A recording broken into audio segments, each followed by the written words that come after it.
Yes mga guys, ayan, so meron naman tayong titimplahin na pambato. Ito guys yung titimplahin ko. Ayan. Ivory, 2 galon. 2 flat. So 2 galon to guys, titimplahin na natin. Ito guys oh. 2 liyang 120. Lagyan na natin dito guys. Para matimpla na natin yung ivory na kulay. 1/4 na pulit up.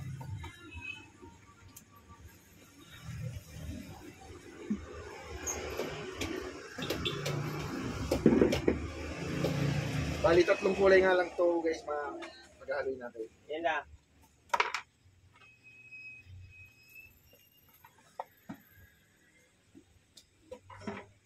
Lagay na natin to. Yung nga din. Lagay to.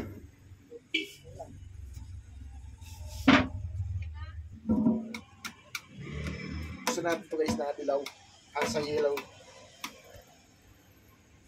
Ang hirap. Expired na, boss. Boss? Expired na lang. Expired na. Pakuha na. So ito guys yung Roshena.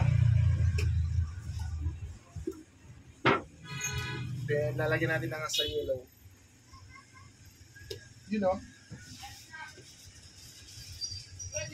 Mikos-mikos na natin.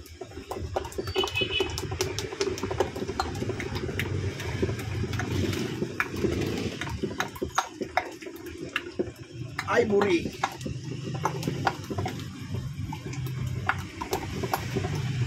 Yan guys oh. Kunti pa. Bakit pa natin ang konti.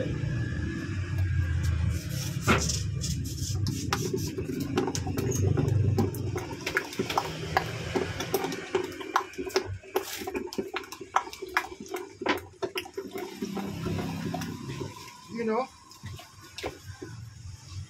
Kunti pa guys. Tatag pa natin. Nagkaang patake.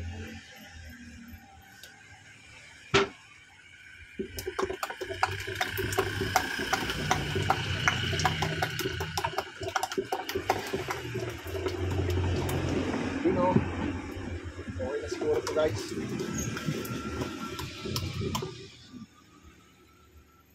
Ganda. Ganda guys ng kulay. So nilagyan natin guys na background white para makita natin yung pagka-ivory. Ayan guys oh. Jeez! Ganda ng kulay. Ayan. So ito na guys yung tinimpla natin. Ayan oh. Ivory.